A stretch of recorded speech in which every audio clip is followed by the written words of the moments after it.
sa trailer, to see you guys. you delivered. Thank you so much. Ito na. Tama ko. So, tanong ko nga kanina, sabi ko parang pa-serious actor. Yun yung ano mo, yun yung, I think parang yun ang pinaka-destination mo talaga, would you say? Sana naman po because... Gusto mo rin? Of course. Like I said sa unang press ko dito sa Viva, I wanna try everything. And I'm learning so much along the way, and it makes me want to develop my craft even more, even as an actor, as an artista, or even as a singer. It just makes me more inspired and motivated to do more and to do better. Paano ka nag-prepare dito, Atasha? Ay! Anxiety ka ba? Of course. Parang ang bigat eh. Of course, syempre naman sa lahat ng projects and all the opportunities and blessing, I'm always nervous. But I'm also at the same time inspired because I want to give it my all. There's no better way than to start. Because you won't know where you are until you start.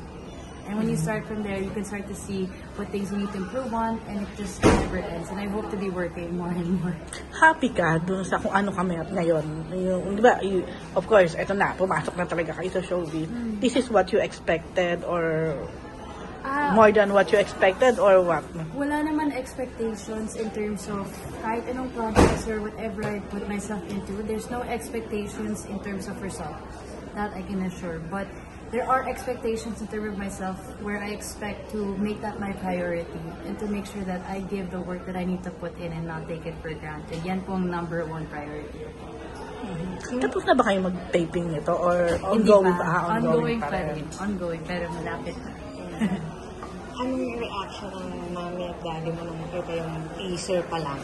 Sa Yung mata-mata yung sinasabi nila mata-mata. Sa teaser pa lang, syempre naman, they're very, very proud and very, very supportive. Hindi lang yung parents ko lang, but my whole family that is in Si Lola, I'm Si sure. Lola, of course. Yung lola ko po, si Andres, sa tito, sa titas ko, they're very, very supportive. And I'm so appreciative because of them, that's the reason why I'm able to do these things and achieve whatever it may be that I want to try in life is because they give me that confidence and that support to feel like, kaya mo yan, go lang, basta try. Oh, although we know na talaga namang todo yung support nila. Pero meron ka pa rin bang kaba na naku, finally mapapanood na nila? Ano baka may ganon? Especially with your parents. Of course, there's always kaba, especially my parents because they're my idols at the end of the day. I super, super respect them, I admire them, and I hope to be just like them in terms of how they are as actors, as artistas, or even as people and as parents. Sino mas critics sa dalawa? Cha or si Papa? Sino? Feeling ko siguro po yung tatay ko po. Oo, tingin ko rin. Tatay ko po. Pero he will always be my best critic. My dad. I super trust my dad and he always means well. And it's always constructive criticism. Nothing personal, but this is siguro tips and tricks that I really need in order to improve. Ano ba talaga, saan mo kayo nakuha yung angas? Kasi nga, ang bait-bait mo. Paano mo nagawa yung angas? Dahil sa preparation lang po.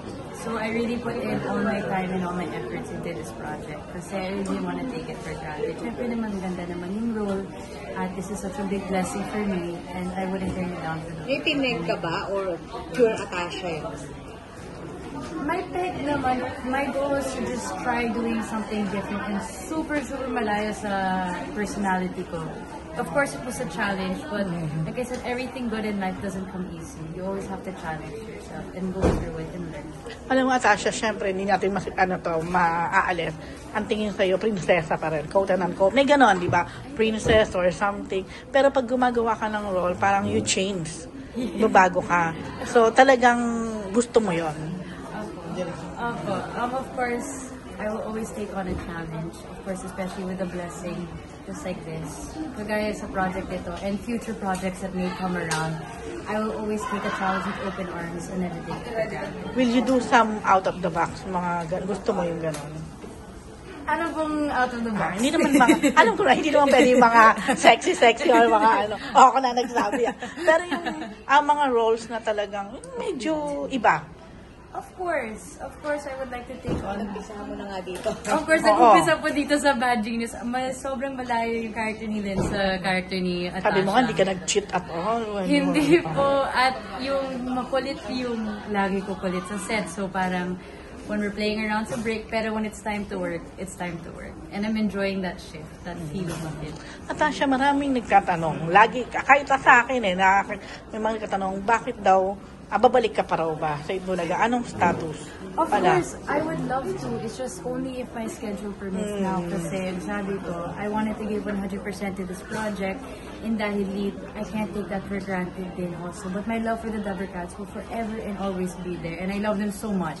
Alam nila yan. I love you guys. Thank you guys for everything. So, buti hindi ka nila kinukulit. Na kailan na? Hindi ka pa babalik? Ay, hindi pa po kasi what they know is that may taping May naman taping na po. pa. And hindi po naman kami tapos sa taping. At least, ayan, Yes. maraming matutuwa na Oo. ano. May assurance na babalik ka.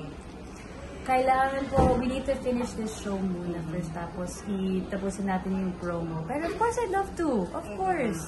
Ako po, of course. I miss all of them. I miss my Dabber Cats, yung legit Dabber Cats at yung mga Dabber Cats sa Team Loco and Team Worldwide. Miss you guys. Last na lang.